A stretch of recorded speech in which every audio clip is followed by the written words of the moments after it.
안녕하세요. 매일 새로운 정보를 드리는 채널 보상가배상TV입니다. 자, 제가 이때까지 유튜브 촬영했던 것 중에요. 많은 분들이 이 질문을 남겨주신 게 있습니다. 그래서 제가 그 질문들을 종합해서 이제 지금 설명을 드리고 있는데요. 자, 오늘의 주제는 우리가 누구나 가입돼 있다. 제가 이전 영상에서 했었죠. 시민안전보험. 이 시민안전보험은요. 웬만한 사람 다 가입돼 있거든요. 그래서 오늘은 시민안전보험에 대해서 알아보고요. 그 시민안전보험의 청구 방법에 대해서 알아보겠습니다. 자, 그러면은 질문 한번 받아보겠습니다. 이 질문들은요, 댓글들에 남겨주시고 따로 문의 오시고 해서 그 질문들을 종합해서 제가 설명을 드린 거니까 제가 답변하는 내용을 들으시면은 아마 여기에 대해서 더 이해가 빠르실 겁니다.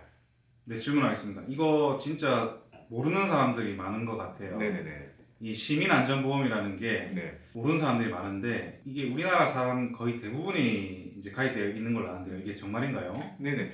이게 우리나라 사람 거의 대부분이라고 해서 정부에서 가입한 건 아닙니다. 시도별 자체에서 이제 가입한 거거든요. 지자체에서. 예를 들어 서울시, 뭐 인천시, 김포시, 뭐 성남시, 그러니까 이런 서울 경기뿐만 아니라 부산시, 뭐 대구광역시, 뭐 광주광역시 모든 지역의 거의 대부분 모든 지역에 시청에서 시민안전보험을 담당하고 있어요. 그리고 시청에서 거의 대부분 가입해놨습니다. 그래서 시민이 아닌 사람 없잖아요.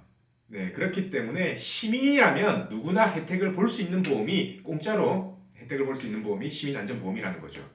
네, 네. 그러면 이제 예를 들면 뭐 살다가 다치거나 혹시 사망하거나 뭐 각종 재난을 입었을 때 네. 이게 무조건 청구하면 되는 건지, 그리고 치료비 같은 경우에도 지급이 되는지요? 자, 이게 대부분 사람들이 보험 가입돼 있다, 시민보험 안전보험에 가입돼 있다, 공짜로 받을 수 있는 보험금이다 라고 하면은 뭐 어떤 사고 나든지 간에 다 보험금 청구하고 치료비도 청구되나, 이거는 이제 물어보시는 분들이 많은데요. 그건 아닙니다.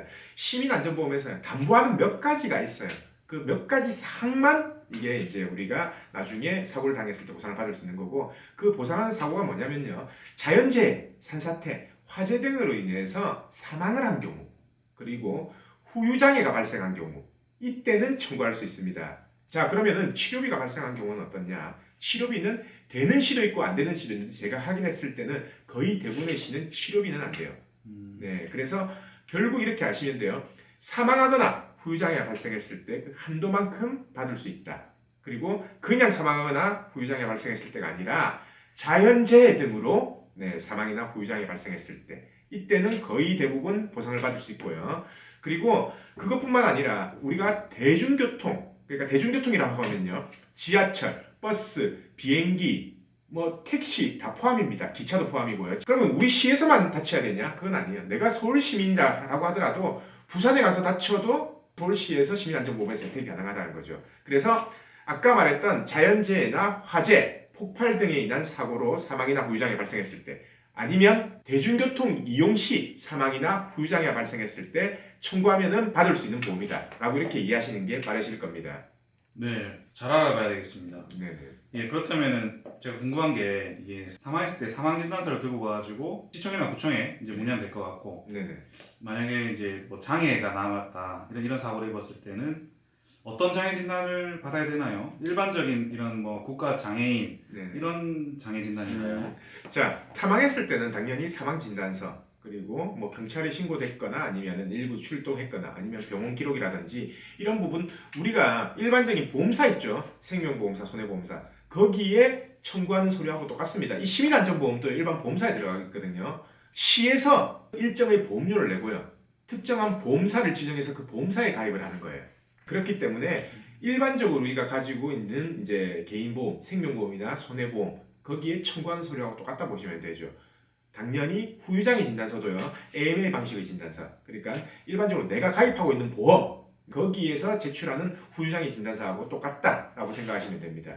그리고 어차피 내가 후유장애 발생했다라고 하면 내 보험에서 청구할 거 아니에요. 그러면 후유장애 진단서 한 장 더 발급받아서 이 시청에 제출하면 된다라는 거죠. 그러면 우리가 개인적으로 들어오는 보험회사에 청구하는 거랑 똑같은 거네요. 네네. 그렇다면 이제 금액이 좀 궁금한데, 대략적으로 사망했을 때라든지 장애가 남았을 때 이렇게 장애 진단서 제출하고 했을 때 얼마 정도를 지급받을 수 있는 건지 설명 부탁드립니다. 자, 이거거든요. 가입 금액이라는 거는요, 그 우리가 시민안전보험에서 가입돼 있을 때 가입 금액이 사망했을 때 제가 알기로는 1,000만 원, 2,000만 원, 3,000만 원으로, 이거는 시별로 다 달라요. 네. 어떤 시는 3,000만 원에 가입되는 시도 있고 어떤 시는 2,000만 원에 가입되는 시도 있어요. 그래서 얼마인지는 시에 확인해 보시면 되는데요. 예를 들어서 인터넷에서 확인 가능합니다. 예를 들어서 서울시다. 서울시 시민안전보험 치면요. 각종 보장 내역들이 나와요. 그래서 거기서 확인 가능하고요. 일반적으로 예를 들어서 3천만 원에 가입되어 있는 시다라고 한다면요. 당연히 사망했을 때는 3천만 원 전부 다 지고 가겠죠. 그러면은 후유장애 보험금이 문제인데 우리가 보통 손목에 골절이 돼서요. 이 손목에 운동장애가 반 2분의 1이 남았다라고 하면은 10%가 지급이 되거든요. 네. 그러면은 아까 3천만 원 가입돼 있다라고 하면 300만 원을 받을 수 있다라는 얘기예요. 청구 안 하면 놓치는 거죠. 그리고 예를 들어서 척추에 압박골절됐다라고 하면은 최소 15%부터 받을 수 있어요. 그러면은 결국은 3천만 원의 15%이기 때문에 450만 원을 받을 수 있다라는 겁니다. 네, 자세한 금액은 이제 본인께서 살고 있는 시에다가 이제 문의해 보시면 될 것 같고, 네네. 이게 아마 시청이나 이런 홈페이지에도 게재가 돼 있겠죠. 네. 그러면 이제 지금 이 방송을 보시는 분들 중에서도 이게 몰라서 이제 청구 안 하시고 이제 놓치신 분들도 계실 것 같은데, 네. 이 시민안전보험에 대해 가지고 언제까지 청구할 수 있는 건가요? 자, 그게 아마 많을 거예요. 예전에 다쳤는데 그럼 지금 청구하면 되냐? 난 그때 예전에 몰랐다. 그래서 지금 청구하면 되냐라고 하는데, 자, 우선 이렇게 생각하시면 됩니다. 보험금 청구권의 소멸시효는요 3년이에요. 예를 들어서 3년 전, 그러니까 사망한 지 3년만 안 됐다면 그 당시에 보험이 가입돼 있었냐 안 돼 있었냐만 따져보고 만약 가입돼 있었다면 지금 청구하시면 됩니다. 그리고 후유장애 보험금은요 후유장애 진단서를 발급받은 날로부터 3년이에요. 그래서 예를 들어 3년 전에 다쳤다 하더라도 내가 몰라서 후유장애 진단서 발급 안 받았다. 그럼 지금 발급받으면 되냐? 네, 지금 발급받으면 됩니다. 그러면은 지금 발급받아서 앞으로 3년까지만 청구하면 된다라는 얘기죠. 그래서 예전에 다쳤던 분들, 이런 식으로 사망을 했던 분들은 그 당시에 사망할 당시에 보험이 가입돼 있었냐 안 돼 있었냐 그것만 시에 문의를 해보시면 됩니다. 네, 이 방송 보시는 분들 중에 혹시나 놓치신 분 계시면, 혹시나 또 주변에 이런 분들 계시면 이 영상 좀 추천해 주시면 좋을 것 같아요. 네, 오늘 이 누구나 받을 수 있는 공짜보험, 시민안전보험에 대해서 알아보았습니다. 네. 자, 그렇듯이 제가 예전에 시민안전보험에 대해서요 영상 촬영을 했었는데요. 많은 분들이 착각하고 있는 부분들이 이거예요. 그러니까 모든 사고 다 받을 수 있냐?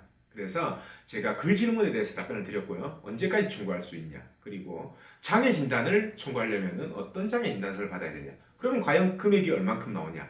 오늘은 그 궁금증에 대해서 제가 풀어드렸습니다.